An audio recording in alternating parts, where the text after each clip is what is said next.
Gracias por estar con nosotros en este mensaje llamado Christian Country Club. Fíjense que para entender un poco del sentido de este mensaje, debemos de tener en claro qué es un club, qué es un country club, que todavía es más de caché. Fíjense que el club es una institución, es un lugar específico que tiene unas instalaciones espectaculares. De hecho, por eso es que es tan anhelado pertenecer a un club. Porque cuando nosotros decimos, este lugar, yo quisiera estar aquí todo el tiempo, quisiera que mis hijos anduvieran acá. Este lugar se refiere a un local, puede ser en el campo, puede ser en la ciudad, en el que vos llegás y haces uso de sus instalaciones. Salones, restaurantes, piscinas, canchas, y es un lugar de esparcimiento. Llegas ahí, pasas una tarde, pasas una mañana, sabes que si tus hijos andan ahí no les va a pasar nada porque es un lugar controlado. Pero también hay otro elemento que tiene que ver con la exclusividad del lugar. Vos llegás y no es que cualquiera va a entrar, tenés que tener un carnet. Tenés que pagar una mensualidad. Tenés que ver de qué manera te mantenés al día para que no te vayan a decir, mire, usted no puede entrar. Como a veces en las colonias, vea que está la pizarra y dice, familia Morales, familia Gutiérrez no han pagado. Es feo. Imagínense que usted, pues su hijo está en el club y llega al restaurante y dice, no, mira, usted no lo podemos atender porque su papá ya debe un año. Hay una exclusividad ahí, no entra cualquiera. Bueno, ese es un club o un country club. También podemos referirnos a un club, a un grupo de personas, por ejemplo, que comparten la afición a un equipo. Hay club de equipos de fútbol, de equipos de básquetbol, hay gente que se reúne a jugar ping pong, hay club de pesca, hay club donde la gente juega algún juego de azar como cartas. Y yo recuerdo que en una oportunidad yo llevé a Juan Pablo a ver un partido de fútbol, era una final del fútbol nacional y nosotros estábamos al otro lado de los tendidos populares. Estaba totalmente lleno, a excepción de una franja que había en medio, donde habían policías de este lado, policías de este lado. Para un lado estaba un equipo y para el otro lado estaba el otro equipo. Juan Pablo era un niño y dijo, papá, ¿y ahí por qué no se sienta nadie? Entonces vino otro de los que estaba ahí, como siempre hay por no decir metido, siempre hay alguien que está escuchando y dijo, ay no hijo, si alguien se sienta ahí lo matan, le dijo. Esos policías están ahí porque si no estuvieran esos policías, esos se estuvieran matando ahorita. ¿Sabe por qué? Porque el club siempre quiere defender la identidad y considera que el otro puede llegar a ser incluso un enemigo. Aquí hemos visto en nuestro país gente defendiendo clubes que son hasta de otro país. Por ejemplo, la Liga Española, todos sabemos de que hay dos equipos que son los que cotidianamente, o los que mejor dicho más tiempo se mantienen en los primeros lugares ganando títulos. Entonces hay una rivalidad. Qué bonito es ver un partido, qué bonito es estar con la familia, pero qué feo es cuando ya es los unos contra los otros y me ataco. ¿Por qué? Porque considero al otro ya una especie de enemigo. ¿Por qué? Porque estamos defendiendo una posición. Bueno, ese es un club, eso es una tendencia, puede convertirse también en un partido político, puede ser una iglesia. Una iglesia de que no, ¿y por qué? ¿Y este qué? Pues no, ay Dios, no, bestia, ahí anda en las procedencias, no, ya se quemó en el infierno, dice. Nos encanta mandar gente al infierno. Nos encanta creer que nuestra iglesia es la única autorizada por el mero jefe. De ahí no hay otra. Dios guarde que usted se vaya a ir a parar a otra iglesia. No. ¿Cómo que por qué va a ir allá? Si usted de aquí no es de allá. Defínase, le dicen algunos. ¿Por qué? Porque creemos de que pertenecemos a un club y que hay una exclusividad que no se puede romper. Hoy vamos a aprender qué dice la palabra sobre qué es la iglesia. Y se va a dar cuenta que cualquier versión de cualquier tipo que llame a una exclusividad, que llame a idolatrar un templo, que llame a idolatrar un nombre, que se convierta esto en un activismo, en un momento en el de esparcimiento. ¿Qué voy a hacer el domingo en la mañana? No tengo nada que hacer, pues voy a ir al culto. Se va a dar cuenta que todo eso es anti-enseñanza de Jesucristo. No se trata de eso el evangelio. No se trata de esto ser iglesia. Hoy vamos a aprender qué dice la palabra de qué debemos ser y qué no debemos ser. Fíjense que, para comenzar, yo quiero contarles acerca de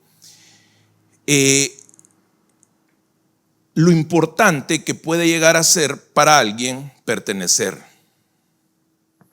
Pertenecer. ¿Por qué se dieron las pandillas en este país? Porque hubo una generación completa que no tenía una familia a quien pertenecer.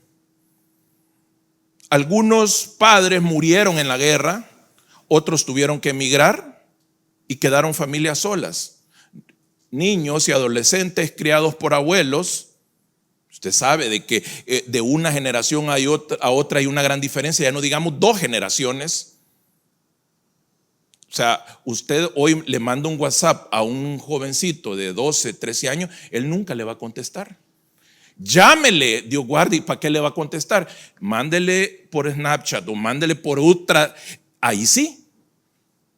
¿Por qué? Porque estos jóvenes tienen otra forma de pensar y de vivir. Tanto así que ya hay personas que han demostrado ser gente muy entendida del comportamiento humano, le han dado, oiga bien, y le va a parecer una locura, pero no más de 10 años de vida a los teléfonos.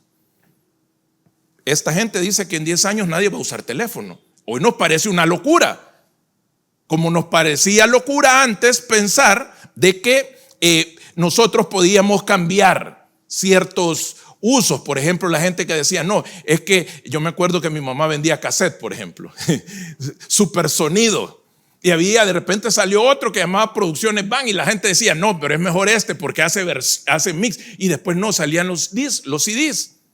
Después era un aparatito y le decían, en este aparatito le caben 5,000 CDs, y hoy ya no hay nada de eso. ¿Por qué? Porque las costumbres y las formas y los modos van cambiando. Pero si de algo podemos estar seguros es que Dios no cambia. Y Él se va a adaptar a cualquiera de estas cosas. ¿Por qué? Porque todo lo ha hecho Él. Entonces, cuando usted desea pertenecer a una familia, desea pertenecer a una sociedad, quiere estar incluido en un grupo, se siente feo cuando a uno lo excluyen. ¿No es así? Cuando, por ejemplo, hay 5 niños, compañeritos de tu hijo, a todos los invitaron a la piñata menos al tuyo. Es que es de un lugar donde te queda muy lejos, entonces no te lo invitaron. Es feo eso. Es feo cuando pues se empiezan a hacer grupos dentro de las congregaciones y un grupo rechaza a otro o el otro grupo se siente rechazado por otro grupo. Y te empezás a dar cuenta de que hay un grupo de WhatsApp en el que no estás vos, pero está tu amiga, pero tu amiga no te ha contado que está en ese grupo. Entonces eso te da salpullido, te agarra picazón, porque decís, ¿y cómo es que yo no estoy en ese grupo? Bueno, déjame decirte que si estás en una situación de ese tipo, estás muy cerca de estar en el Christian Country Club, en un lugar donde no te conviene estar. Te vas a dar cuenta por qué. Ahora, cuando nosotros vemos qué pasa en los clubes, te vas a dar cuenta que ahí siempre hay gente similar, gente que parece de la misma manera. A mí siempre me llamó la atención cuando miraba en una novela que decían en las novelas, no, es que vamos para el club, y yo nunca había ido a un club, no sabía cómo era. Entonces yo siempre decía, qué chivo ha de ser de un club o poder ir a un club. Y yo escuchaba, por ejemplo, cuando yo era un jovencito, un niño, estaba de moda el Maya Country Club, decían. Y yo me imaginaba aquello que andaban los hipotes con sus chorcitos blancos, sus camisas, y que jugaban tenis, o que las niñas estaban en la piscina. Y yo pasaba por ahí enfrente en una 101D y yo decía, qué chivo ha de ser poder entrar ahí. Pero para mí era totalmente imposible eso. Bueno, la vida cambió y me ha dado hoy la oportunidad de poder entrar en algunos clubes. De hecho, de pertenecer a uno. Y usted se va a dar cuenta que ahí casi siempre la gente es muy similar. Usted va a ser mal visto si entra diferente. Las mujeres, miren, cuando están comiendo o tomándose un café y viene otra, le hacen así, miren.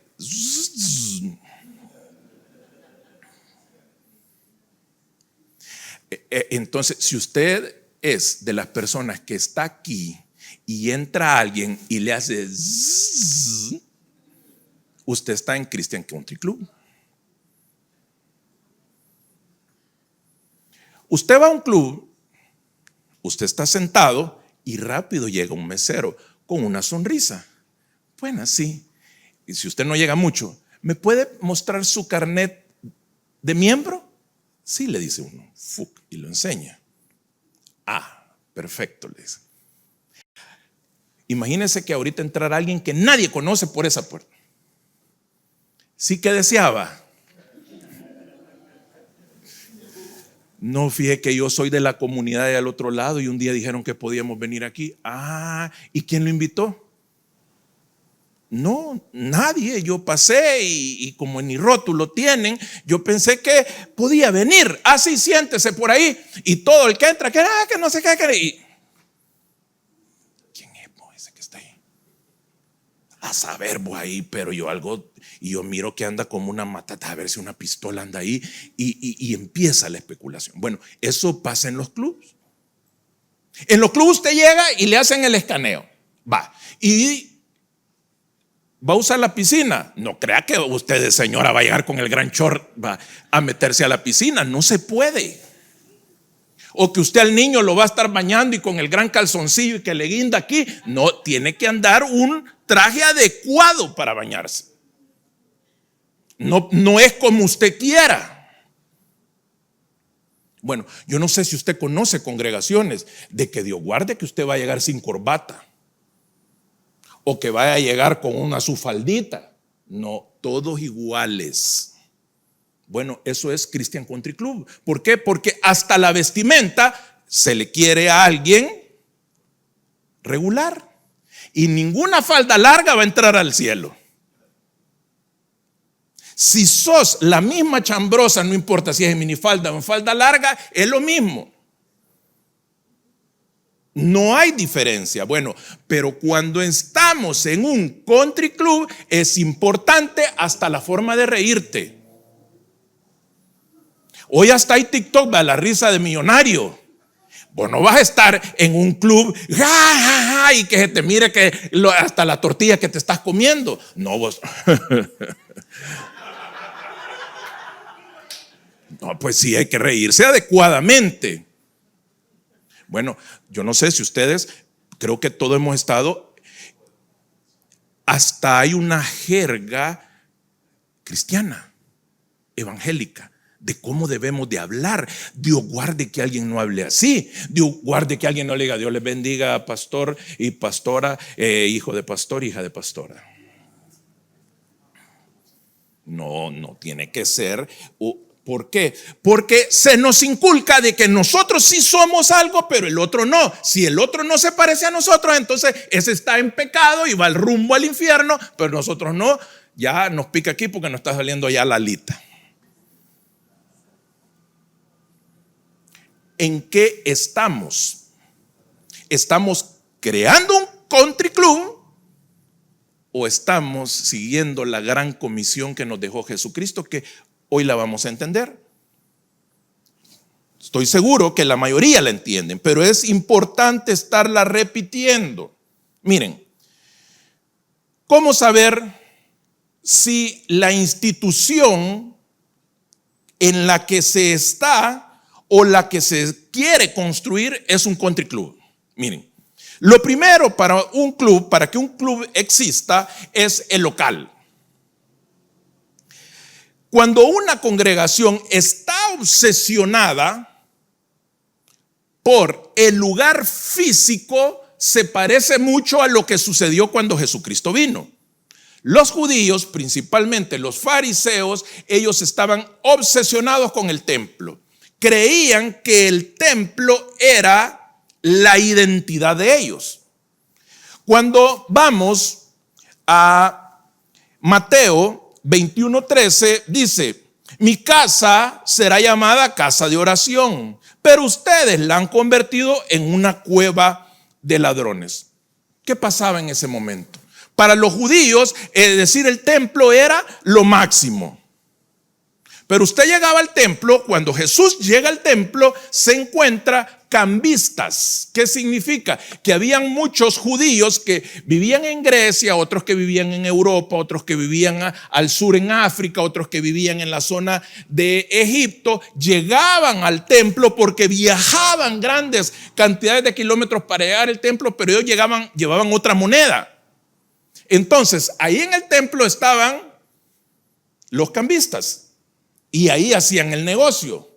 Entonces venían, imagínense que alguien decía: bueno, yo voy a ofrendar un buey porque me fue bien, pero esta persona vivía lejos, podía vivir en Grecia, por ejemplo, y llegaba al templo. Ni modo que se iba a traer el buey desde allá hasta aquí. No, vendía el buey allá, traía el dinero, y cuando llegaba decía: mire, quiero sacrificar un buey, ok, aquí hay. Y habían ganado, habían ovejas, porque si usted era muy pobrecito, mataba una palomita, ni siquiera un pollo, porque era dependiendo de lo que usted había obtenido. Bueno, todo eso se lo vendían ¿a dónde? En el templo.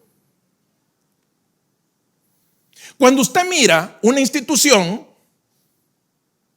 obsesionada en venderle una camisa por domingo, taza, Biblia de la iglesia, lapicero, calcetines, vincha, pandereta oficial de llenos de amor, pueden pasar a comprarla ahí con la hermana Graciela Morales.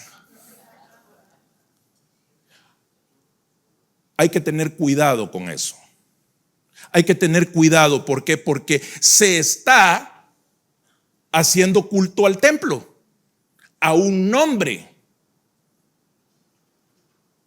Fíjense lo que dice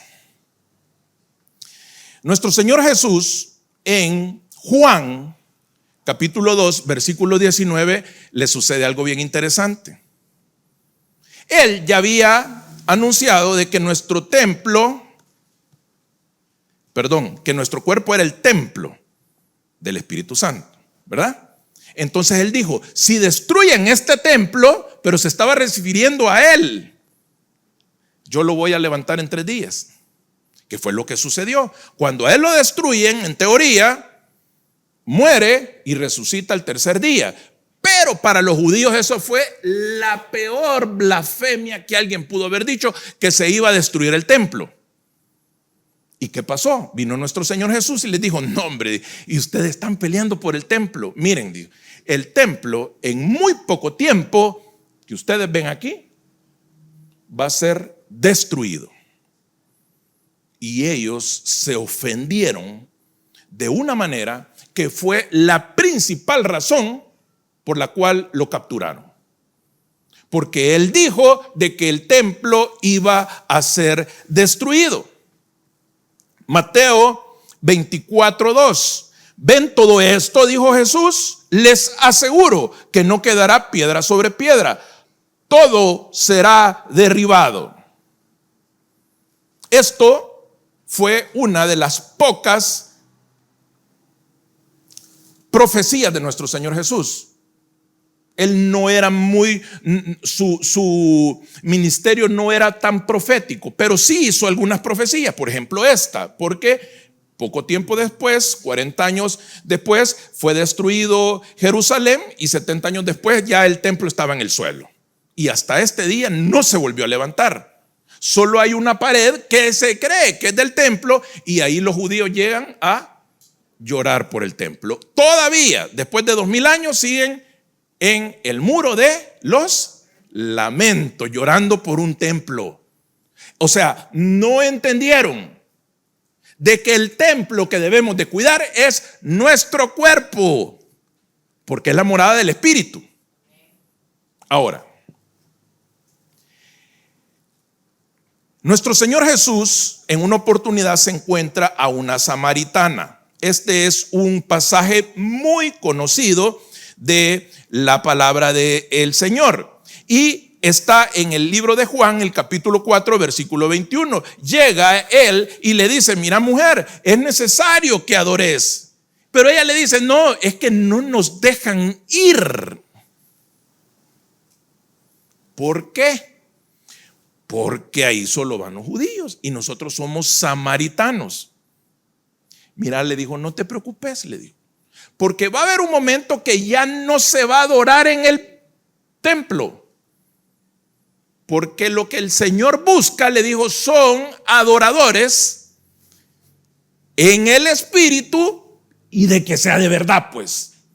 No necesariamente ir a un templo como pasatiempo, como esparcimiento. Es que yo todos los domingos voy. ¿Pero por qué vas?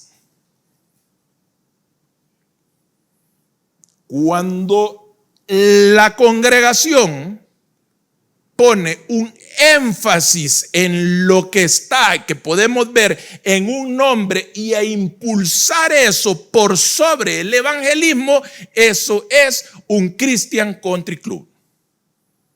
Y nosotros debemos de estar vigilando, liderazgo, pastores y pueblo, de que los lugares donde nosotros vamos a escuchar palabra de Dios no sean eso.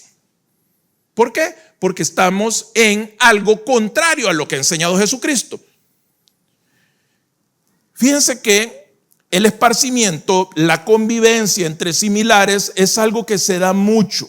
Y este esparcimiento puede llevar a que la gente diga, miren, ¿no sienten que están algo aburridos los cultos? ¿Cómo no? Pues pongamos luces.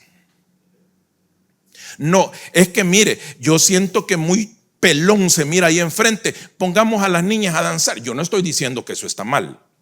Ojo, pero cuando hay aquella necesidad de que mire, y no cree que tiene que haber culto de jóvenes. ¿Por qué? Es que los jóvenes ahí están bien aburridos en el culto. Que haya un culto de jóvenes. No, pero también que haya uno de mujeres. Pero es que las mujeres, las que están divorciadas con las que están casadas no se llevan. Bueno, entonces que haya culto de mujeres casadas y culto de mujeres divorciadas. Pero es que las divorciadas tampoco se llevan bien, porque hay unas que quieren volverse a reenganchar y otras que ya no. Entonces se pare y empieza aquel relajo, porque hay que mantener entretenida a la gente para que no se vayan. Hay que mantenerlos haciendo algo para que no vayan a otra iglesia. Mire, es que fíjense que hay unos hermanos que los martes se congregan en otro lado. Pues no, pongámosle culto martes, aunque no haya donde parquear los carros, pero para que no se vayan. Es una necesidad de tener a la gente ocupada, de tener a la gente haciendo cosas, actividades. Mire, que hoy vamos a hacer panes con pollo y el otro no, hagamos una sopa de pata. No, es que vamos a ir a hacer un campamento. ¿Campamento de qué? De hombres. De hombres, pero hombres que hombres viejos, hombres jóvenes. No, de jóvenes, porque los viejos ya no van a poder subir allá el volcán. Va. Entonces, de jóvenes. Y los viejos no, a los viejos, ¿qué los ponemos a hacer? Hagamos una carneada.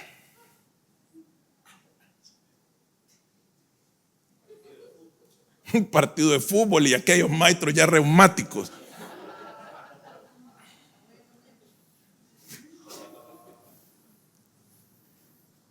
Miren, ¿sabe qué decía nuestro Señor Jesús? El reino de Dios se ha acercado, arrepiéntanse y crean en el Evangelio. ¿Cuál es el Evangelio? El Evangelio es aquella buena noticia donde nosotros le decimos, el Señor Jesús ha resucitado. Murió por nosotros en una cruz para el perdón de nuestros pecados. Esa es la gran comisión, ir y hablar de eso a toda la gente, a las naciones. Esa es la iglesia, esa es la misión de la iglesia. La misión de la iglesia no es entretener a gente aguada, a gente helada. Eso es el Espíritu Santo el que va a haber un momento en que los va a tocar y esa gente se va a activar. Claro, nuestro servicio debe de ser con excelencia, pero ¿por qué? Porque hay que agradar a Dios, porque Él es un rey, no es para que la gente esté entretenida. Mire, es que no ande predicando mucho del matrimonio como yo. Yo, cuando no estaba casado, a mí me daba cólera que mi tío solo de eso predicaba. Yo decía, mire, ¿y por qué no predica de otra? Solo lo mismo dice que hay que casarse. Si yo ya tengo 3 bichos con la Carolina, ¿y para qué me voy a casar? Decía yo en mi ignorancia. No me gustaba que hablaran de eso. Bueno, muchas veces a nosotros no nos gusta cierta forma de predicar, cierto predicador. Mira, ¿yo quién va a predicar? Fulano. Pues quizás no voy a ir, mejor me voy a ir para otro lado. ¿Por qué? Porque hay un entretenimiento, hay un esparcimiento, hay algo que llenar. Yo te voy a decir algo, nada te va a llenar. Lo único que te va a llenar es el Espíritu Santo de Dios. Eso es lo único que nos puede mantener a uno activado.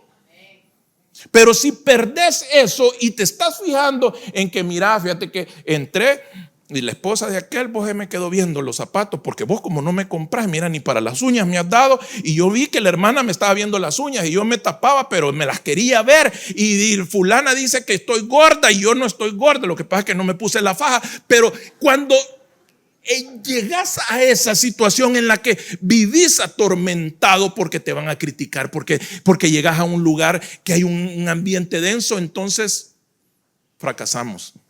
Estamos en un club. Estamos en un club, ¿por qué? Porque nadie va a querer venir a un lugar donde lo van a criticar, donde lo van a ver mal, donde, bueno, y otra cosa, hay gente que es un vidrio, va.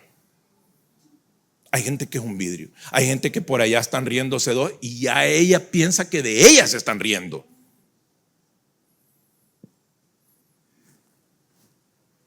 ¿A dónde?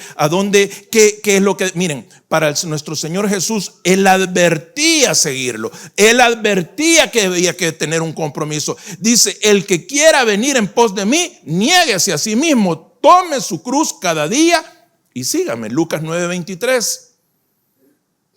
Hay una buena noticia, miren, las personas deben de entender y deben de saber qué es lo que dice la palabra. Hay una parábola, se llama la del tesoro escondido, que no es tan conocida, está en Mateo 13, versículo 44, que dice de que en una oportunidad nuestro Señor Jesús dijo que el reino de los cielos era semejante a un tesoro escondido en un campo. Un hombre lo encuentra, lo vuelve a esconder y lleno de alegría va y vende todo lo que tiene y compra aquel campo. Miren, ¿cómo te mantenés en esto? ¿Cómo podés pasar una vida de evangelismo, una vida de cristianismo? Bueno, es cuando no se te olvida de dónde el Señor te sacó, de qué te rescató y qué ha hecho por vos y por tu familia. Si mantenés eso activo en tu mente y en tu corazón, vas a mantener este proceso de completo compromiso todo el tiempo. No te va a aburrir nunca.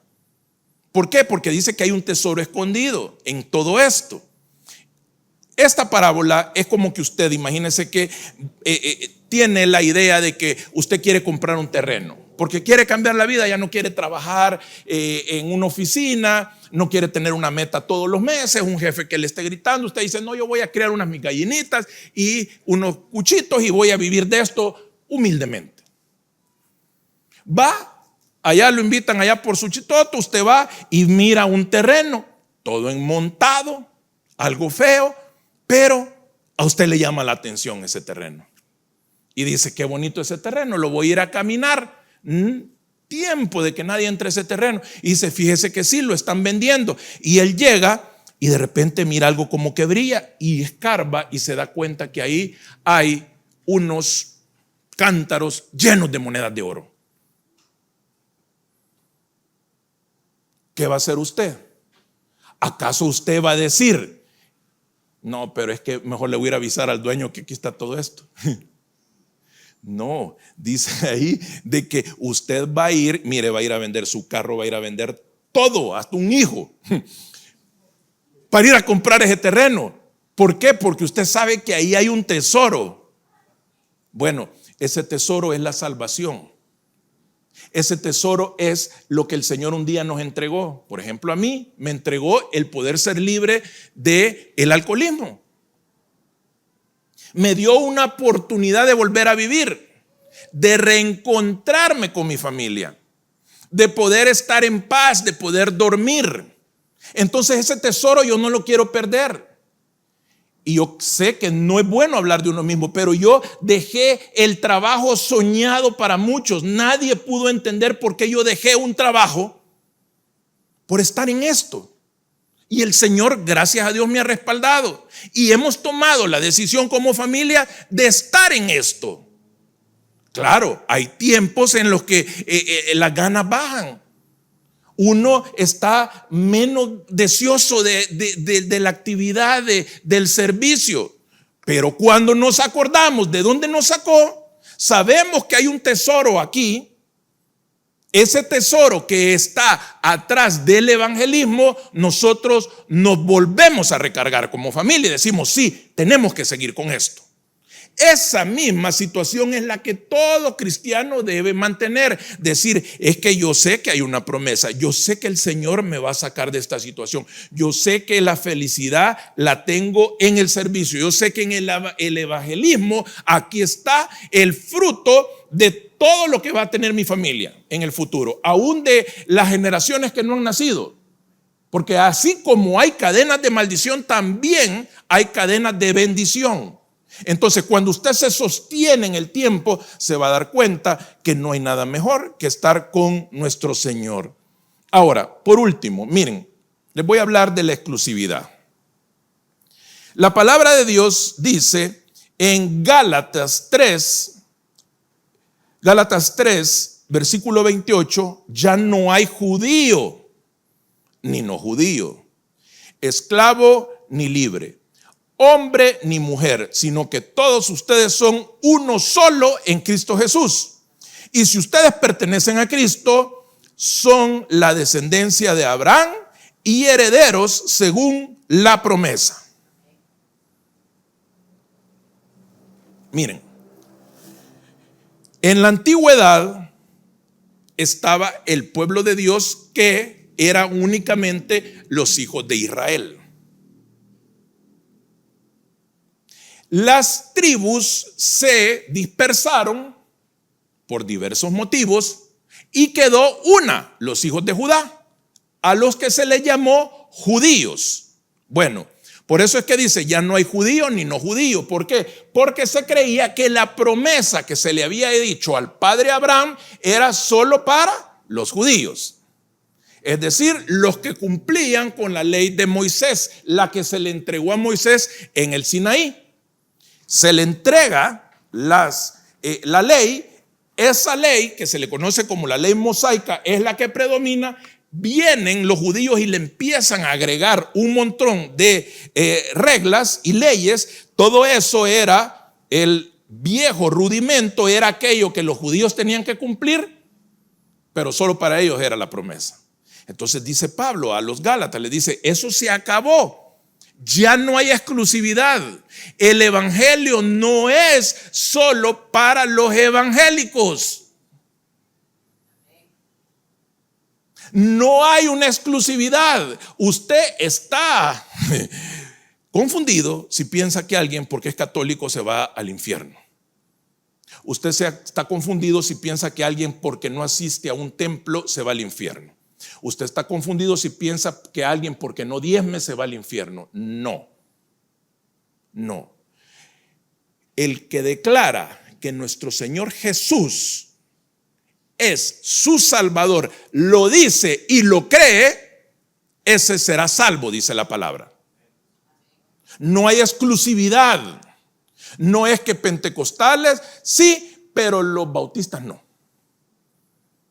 No, es que ustedes están equivocados, se reúnen los domingos y la Biblia dice que es sábado, entonces ustedes van para allá. No es así. Es simple. Dice, ¿cómo van a reconocer que son mis discípulos? Con el amor con lo que se traten los unos con los otros. Si usted le encanta estar mandando gente al infierno, probablemente el que vaya para allá sea usted. Porque no es gracia decir, no, es que es hermana Nambe, si esa, ay, como dicen, yo la conozco, chichi. Preocúpate por vos, preocúpate por tus hijos. No hay exclusividad. No hay, estos son los elegidos, estos no. Todo eso se acabó con Jesucristo, porque la sangre del Cordero hizo que todo el que la reciba va a ser salvo. Ahora, sí debemos entender y se debe de predicar y debemos reconocer que el pecado te lleva a la muerte. Debemos de decirle a la gente que si no diezma ni ofrenda es muy poco probable que prospere. Sí debemos decirle a la gente que una homosexualidad es pecado. Sí debemos decirle a la gente que vivir en adulterio es pecado. Sí debemos de decirle a la gente que no honrar a padre y madre te puede hacer la vida más difícil. Sí debemos decirle a las personas que se deben de casar. Sí debemos decirle a la gente que el aborto es pecado. Sí debemos anunciar y hablar del pecado. Pero la atribución de quién va al cielo y al infierno, eso solo le corresponde al rey. Nosotros no estamos para decir, miren aquí, el que venga con el pelo muy pintado, que no entre. No, es que esta mujer viene enseñando todo, que no entre. No, hombre, si la fulana, si ese de ahí del ancla acaba de salir y se vino para acá, si el gran tufo que trae. No, si al primo de allá lo vimos enfrente, pues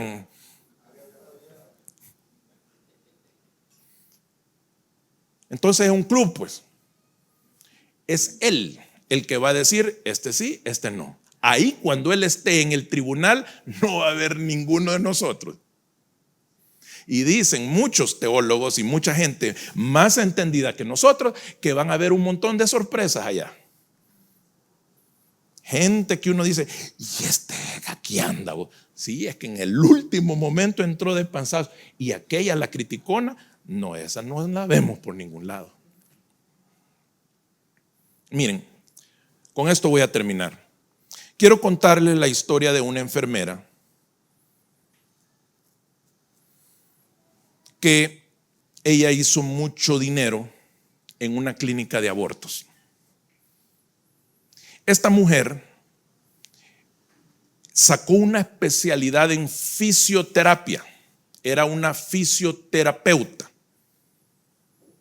pero encontró un gran negocio haciendo abortos en España. Y ella dice de que pues parte de aquella culpa que sentía, porque dice que por más que ella decía de que las mujeres eran libres de hacer con su cuerpo lo que querían, algo le decían en su interior que lo que estaba haciendo no era bueno. Y dice que muchas veces ella soñaba que se miraba sus manos, y cuando miraba sus manos las tenía llenas de sangre. Y ella se despertaba asustada. Entonces ella empezó a buscar refugio en el ejercicio físico y empezó a hacer maratones, y después algo que se le conoce como ultramaratón, que corren como 120 kilómetros de un solo.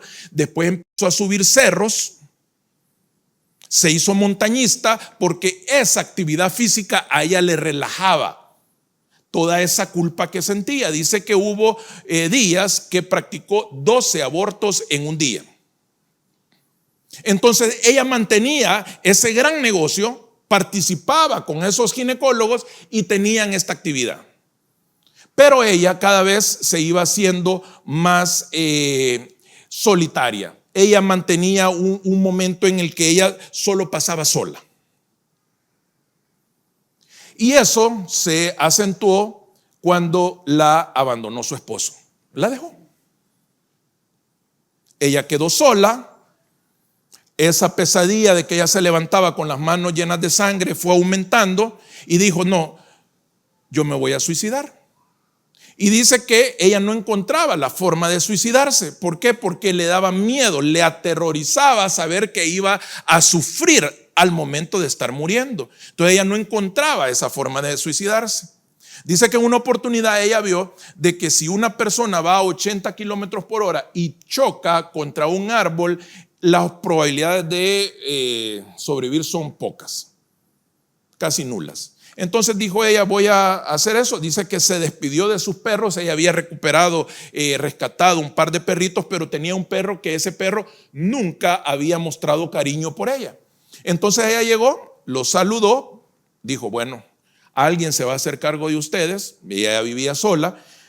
Agarró las llaves de su carro, y dice que el otro perro se le abalanzó, y dice que cuando le pegó, ella cayó en el sillón y el perro se le puso encima. Y dice que el perro le empezó a lamer la mano, el que nunca le había. Ella pesaba en ese momento como 90 libras, porque tenía un problema ya de anorexia. Ella se creía que estaba gorda, que estaba fea, y dice que ella empezó a llorar cuando el perro le empezó a lamer.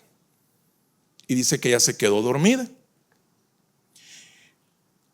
Al siguiente día le habla una persona y le dice: mira, le digo, fíjate que voy para Nepal. ¿Y qué pasó?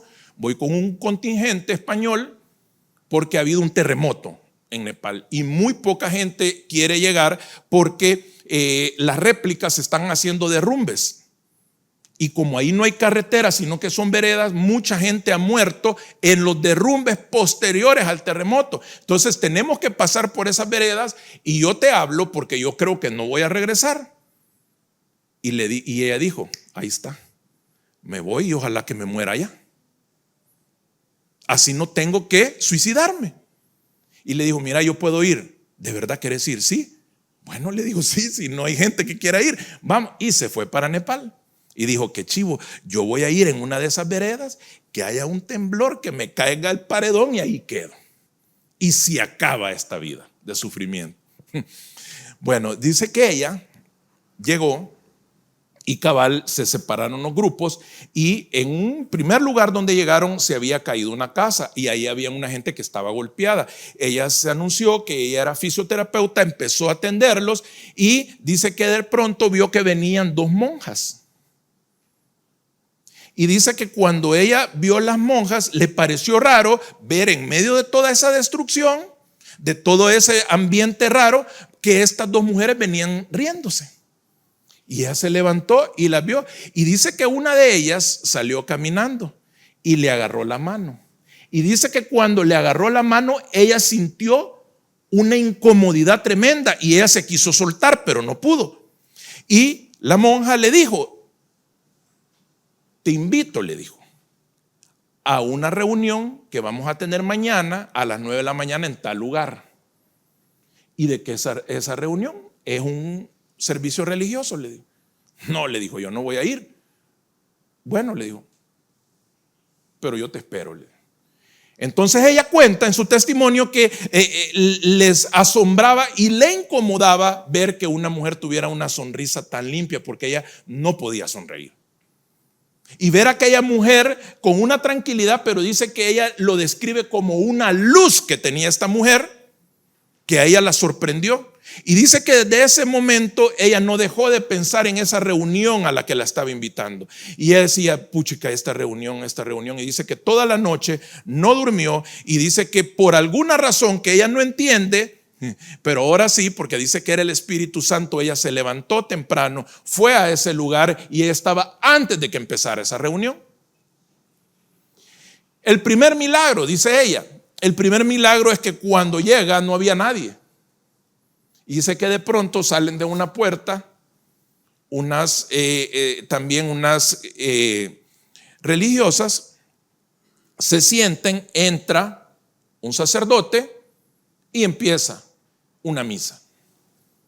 Dice que ella estaba ahí y dijo, bueno, quizás no la van a hacer porque no ha venido nadie, solo yo estoy aquí. Y dice que ellas empezaron, pero a ella le incomodaba que todas estaban sonriendo. Todas estaban felices. Parecía como que ahí no había sucedido un terremoto. Empieza el servicio. Dice que hay un momento que empiezan a cantar alabanzas y ella cierra sus ojos y dice que escucha una voz que le dice, hija, bienvenida a casa. Y cuando ella dijo, hija, bienvenida a casa, volvió y nadie estaba cerca de ella. Entonces cuando ella sintió eso, dijo, aquí qué está pasando, porque empezó a sentir que las piernas las sentía pesadas y dice que se paró asustada. Y cuando se paró asustada, dice que volvió a cerrar los ojos y cuando cerró los ojos volvió a aquello de la pesadilla y vio sus manos y estaban llenas de sangre otra vez. Pero esa sangre ya no le parecía asquerosa, sino que sintió un aroma y esa voz nuevamente le dice, esta es mi sangre y tus pecados han sido perdonados. Es más, ya ni me acuerdo de ellos. Y dice que cuando ella sintió eso, dice que algo en su cuerpo, los que han sentido eso saben que es cierto, sintió una pesadez y ella cayó al suelo. Cayó al suelo. Y dice que ella escuchaba algunos ruidos, miraba algunas luces, pero ella no podía entender qué estaba sucediendo. Cuando ella se levanta, habían pasado 3 horas y ya solo estaba una mujer ahí. Y cuando llega, esta mujer le dice, ¿cómo te sentís? No sé, le dice, estoy confundida. Mira, le dice, ¿y cómo supiste que yo necesitaba esto? Ah, le dijo, es sencillo, le dijo. ¿Por qué? Porque nosotros pasamos orando 15 días, le dijo, porque viniera un fisioterapeuta a trabajar aquí con nosotros. Y cuando nosotros nos dijeron allá arriba de que había un fisioterapeuta allá aquí abajo, nosotros bajamos y sabíamos que era Jesús el que nos lo había mandado. Y cuando ella le dice, pero mira, ¿y qué es esto que me ha pasado? Nada, le digo, te encontraste con el Espíritu. Pero es que siento como que me han quitado algo de mi cuerpo. Sí, le dijo, es que tus pecados han sido perdonados. No hay nada más. Ahora, le dijo, ponete a trabajar, le dijo, porque estamos aquí, porque aquí hay una gran necesidad. Cuando esta persona se levanta, ella menciona en su testimonio de que lo primero que sucedió es que aquella pesadilla de sus manos llenas de sangre desapareció. Ella se dio cuenta que el Señor había lavado su cuerpo. Ella se olvidó de la cantidad, cientos o quizás miles de vidas que ella cortó en los abortos. Ella empezó a trabajar y ella empezó a ayudar a la gente. Entonces, cuando ella le preguntó a las mujeres por qué están tan felices, y estas mujeres le dijeron, es que nuestra felicidad está en servirle a estos otros. Pero le dijo, pero todos estos tienen otra religión, a nosotros no nos importa, porque nosotros no le servimos a una religión, le servimos al Rey. Entonces, cuando esta mujer empieza a trabajar, se da cuenta de que ella siempre había buscado el amor en otras personas. Se dio cuenta de que el amor estaba en Jesús, porque ella dice que cuando esa voz le dijo bienvenida a casa, ella sintió un abrazo. Y esa relación con este Jesucristo, ella nunca la volvió a perder. Y desde ese tiempo hasta este día, ella trabaja asistiendo personas con su don.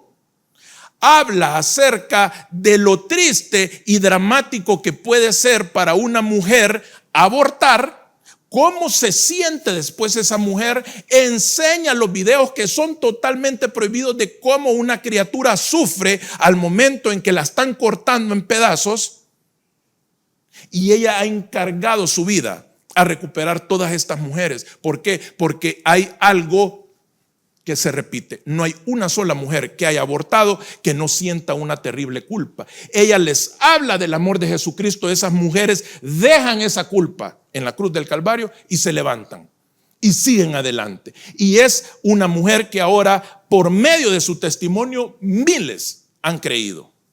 ¿Sabe qué sucede con el evangelio? Cuando no somos un club, empezamos a evangelizar. No nos importa de que si el otro va a decir sí o no, si el otro nos va a ver bien o nos va a ver mal. Empezamos a hablar de las buenas nuevas. Las buenas nuevas fueron que Jesús hizo algo, se lo dijo a 12. Estos 12 hablaron con algunos, fueron a un aposento alto, eran 120 personas. En el aposento alto vino aquel viento recio, esos 120 recibieron, salieron. Y solo Pedro en su primera prédica evangelizó a 3,000, Hechos 2:41. En la primera prédica evangelizó a 3,000. ¿Por qué? Porque el Espíritu Santo estaba con él. Encárgate y asegúrate de que el Espíritu Santo esté con vos todo el tiempo. La culpa se va a ir. Aquella pesadez se va a ir. El no tener ánimos de servir se va a ir. ¿Por qué? Porque el Espíritu es el que te va a impulsar. Y por medio de ese testimonio, porque lo que te pasó, maltrato, drogadicción, alcoholismo, quiebra financiera, lo que quieras, enfermedad, cáncer, diabetes, lo que sea, perder seres queridos, perder padres, perder hijos, todo eso sirve para un bien. ¿Cuál es ese bien? Es que des testimonio de donde el Señor te levantó, de donde el Señor te sacó, y otros que están en esa situación van a creer esa buena noticia. Esa buena noticia es el evangelio de nuestro Señor Jesús. Gracias por haber estado con nosotros, a las personas que nos acompañaron. Los invitamos a este lugar. Estamos en la colonia Escalón, van a ser bienvenidos. Que el Señor les bendiga.